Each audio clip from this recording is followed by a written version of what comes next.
for lunch and elephants for supper. Wow. I can't pronounce his name, so I'm sorry about that. After a pleasant walk in the forest, a little hare cheerfully arrived back at the cave where her den was hidden. I'll hop in, she thought happily. Roast a few nuts for lunch and have a peaceful nap. She was about to enter when a rustling sound inside the cave made her heart jump. "Who's there?" cried the hare. "A monster! A monster!" boomed a voice. "I eat rhinos for lunch and elephants for supper. Come in if you dare." That's scary. That looks scary to me. Yeah. The hare was terrified and ran away.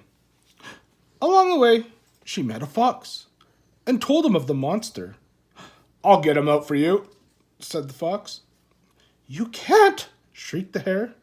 "He eats rhinos for lunch and elephants for supper." "Come, I'll sink my teeth in him and drive him away," the fox boasted.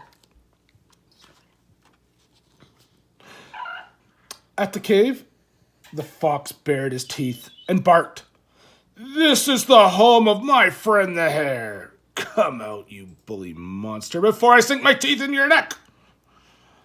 "I'm a monster! I'm a monster!" came the voice, rocking the earth and echoing through the forest. "I eat rhinos for lunch and elephants for supper. Come in if you dare." The fox fled, with the hare close behind him. By and by, they met a leopard and told him of the monster. "Come, I'll drive him away for you," promised the leopard. At the cave, the leopard bared his claws and growled, "This is my home of my friend the hare. Come out, you brute monster, before I claw your eyes out." "I'm a monster! I'm a monster!" rang the voice. "I eat rhinos for lunch and elephants for supper. Come in if you dare."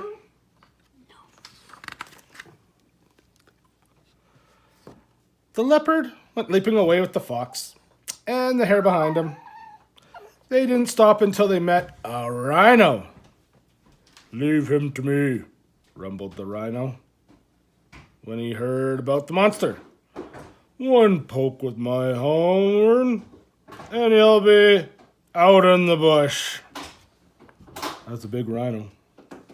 I like some baby rhino. The rhino marched to the cave, followed by the leopard, the fox, and the hare. He snorted and pawed at the ground with his massive feet. Before he could speak, however, out boomed the voice. "Away!" thundered the rhino with the leopard, the fox, the hare close behind.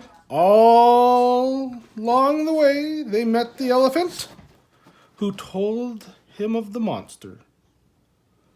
"Come with me," bellowed the elephant. "A good thrashing with my trunk ought to bounce him out." Look, they're all really concerned.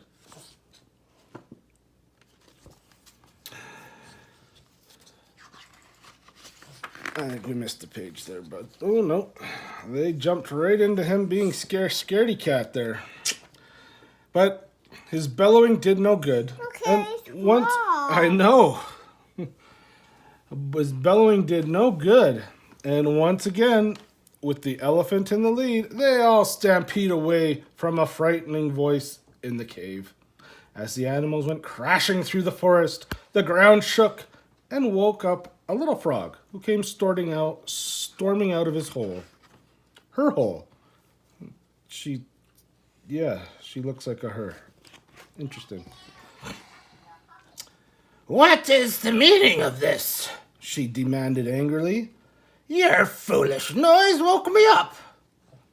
On hearing about the monster, the little frog calmed down somewhat and thought for a moment, and then she said, "Come, I'll drive him out for you. The animal stared at her. You, a frog, will drive out the monster who eats rhinos for lunch and elephants for supper? If I'm to finish my nap, I'll have to, sighed the frog. Then, chewing on her pipe and swinging her walking stick, she led the way, cool and confident as can be.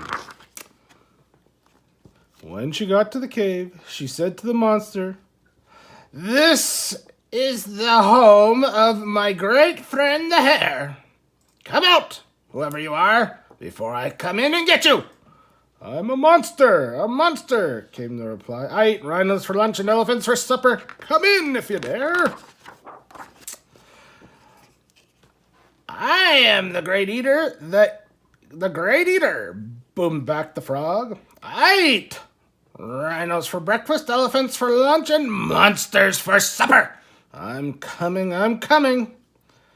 Everything went silent. Then out of the dark crawled a tiny caterpillar, blinking his eyes and rubbing his ears. "My word," he explained in a small voice. "What an echo there is in the cave. Hardly the place to stay for a snooze." And to himself he added, "Though I did try my best." With a mischievous wink, he merely sauntered on his way. The animals looked at each other in disbelief, and then the hare hopped about and giggled, the fox danced around and cackled, the leopard leaped around and roared, the rhino bounced about and howled, and the elephant rolled around and laughed. As for the brave little frog, she didn't so much as crack a smile. "Come with me," she called after the caterpillar. "I know just the place for—" She turned and glowered at the laughing animals. "An interrupted afternoon nap." Then, swinging her walking stick and chewing on her pipe, she led the way, cool and confident as can be. The end.